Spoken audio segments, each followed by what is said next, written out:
Assalamualaikum warahmatullahi wabarakatuh. Izin Ibu dan teman-teman, kami dari kelompok 4 akan menjelaskan hasil diskusi kami yang berjudul ekologi.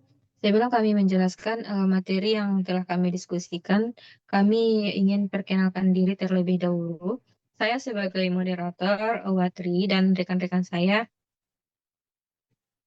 saya Azhara Adinda, Taulia. Saya Rina Ramadhani Oktavia. Saya Peliadi Safitri. saya Dinda.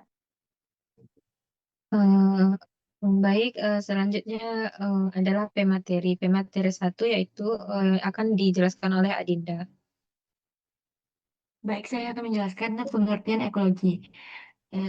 Baik, ekologi adalah ilmu yang mempelajari hubungan antara makhluk hidup dengan lingkungannya.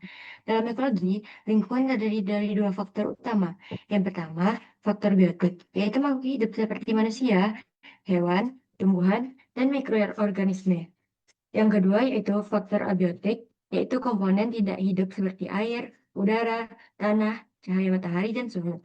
Tujuan mempelajari ekologi adalah untuk memahami bagaimana makhluk hidup saling berinteraksi dan menjaga keseimbangan alam, sehingga lingkungan tetap harmonis dan dapat mendukung kehidupan. Sekian, saya kembalikan pada moderator.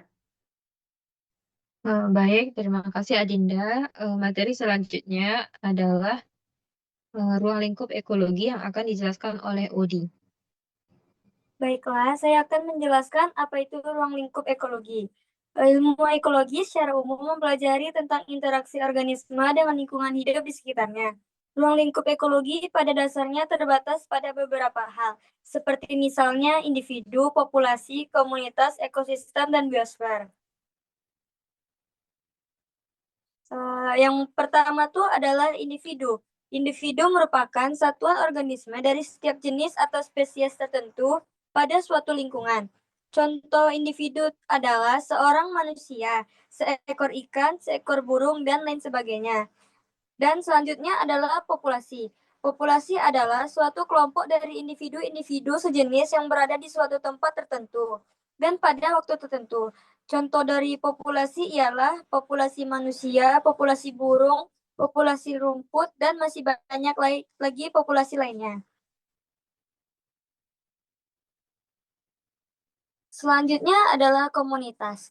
Komunitas adalah suatu kelompok makhluk hidup yang terdiri atas beberapa populasi dan saling melakukan interaksi antara satu dengan yang lainnya pada suatu tempat dan waktu tertentu.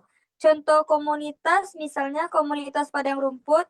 Pada komunitas padang rumput terdapat populasi rumput, populasi belalang, populasi burung, populasi ular, dan populasi lainnya. Dan ekosistem. Ekosistem adalah suatu kondisi terjadinya hubungan timbal balik dan hubungan saling ketergantungan antara makhluk hidup dengan lingkungannya. Contohnya seperti ekosistem hutan dan ekosistem air laut. Yang terakhir adalah biosfer. Biosfer adalah tingkatan organisasi biologi yang paling besar dan di dalamnya terdapat semua kehidupan yang ada pada bumi. Di dalam biosfer terdapat pula interaksi antara lingkungan fisik secara keseluruhan. Sekian dari saya. Baiklah, terima kasih kepada Odi. Baiklah, materi selanjutnya adalah daya dukung dan daya linting lingkungan yang akan dijelaskan oleh Azharatu Aulia. Kepada Azharatu Aulia dipersilakan. Baiklah, saya akan menjelaskan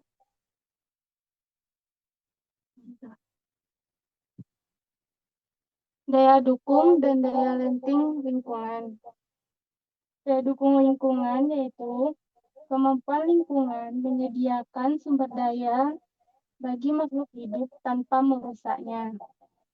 Contoh, hutan yang mampu menampung 100 ekor rusa agar tetap seimbang.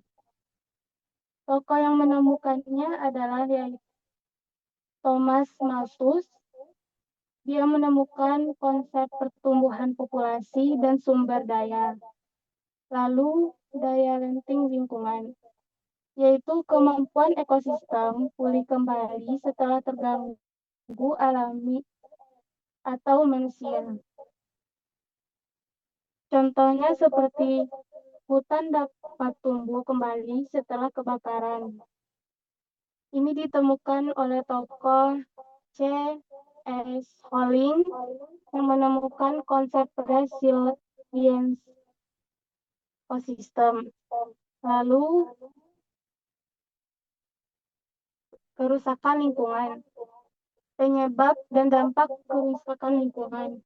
Yang pertama yaitu penebangan hutan liar atau disebut deforestasi menimbulkan banjir, longsor, dan hilangnya habitat satwa. Dua, pencemaran air, udara, dan tanah menyebabkan gangguan kesehatan, matinya biota air, dan rusaknya tanah. Yang ketiga, penggunaan bahan kimia dan pestisida berlebihan bisa menyebabkan tanah tercemar dan rusaknya rantai makanan. Lalu yang keempat, pertambangan dan industri tidak ramah lingkungan menurunkan kualitas udara dan air.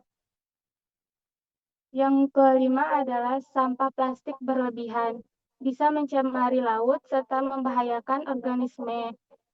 Yang keenam yaitu pemanasan global dan perubahan iklim, bisa meningkatkan suhu bumi dan mencairkan es kutub.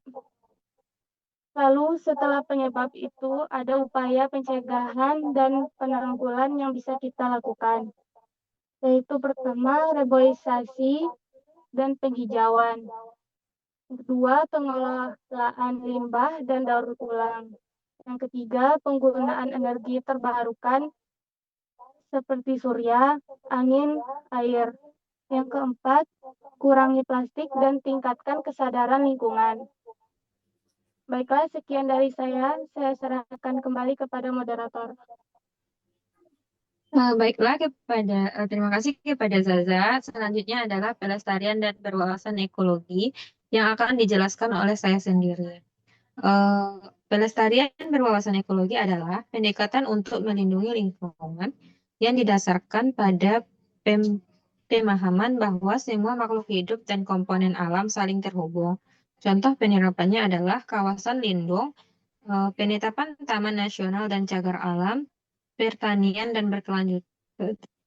berkelanjutan menggunakan metode yang ramah lingkungan, serta reboisasi ekosistem, memulihkan habitat yang rusak seperti hutan atau lahan yang basah.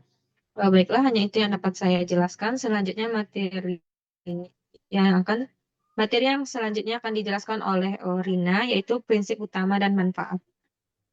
Baiklah, di sini saya akan menjelaskan apa itu prinsip utama dan juga manfaatnya. Prinsip utamanya itu yaitu holistik, yaitu melihat seluruh ekosistem, bukan hanya dari bagian-bagiannya saja. Yang kedua ada keberlanjutan, yaitu memastikan ekosistem tetap sehat untuk jangka panjang. Yang ketiga ada keanekaragaman hayati, yaitu melindungi berbagai jenis kehidupan yang menjaga ekosistem tetap seimbang. Adapun manfaatnya, seperti lingkungan lebih sehat, yaitu dengan meningkatkan kualitas air dan udara, serta melestarikan alam, yaitu menjaga keanekaragaman hayati dan sumber daya alam, dan juga mendukung kesejahteraan manusia dengan memberikan manfaat ekonomi dan juga kesehatan. Baiklah, hanya itu yang bisa saya sampaikan. Saya kembalikan kepada moderator. Baiklah, terima kasih kepada Rina. Jadi, kesimpulan dari ekologi adalah kerusakan lingkungan yang disebabkan oleh aktivitas manusia seperti penebangan hutan, pencemaran, dan penggunaan bahan kimia yang berlebihan. Dampaknya meliputi rusaknya ekosistem, perubahan iklim, dan menurunnya kualitas hidup. Jadi, melalui pelestarian alam, pengelolaan limbah, serta kesadaran ekologi, keseimbangan lingkungan dapat dipertahankan untuk masa depan yang berkelanjutan. Jadi, hanya itu yang dapat kami sampaikan. Hanya itu yang dapat kami jelaskan dari materi yang sudah kami presentasikan. Jika ada salah kata maupun pengucapan, kami mohon maaf. Kami tutup dengan Assalamualaikum warahmatullahi wabarakatuh.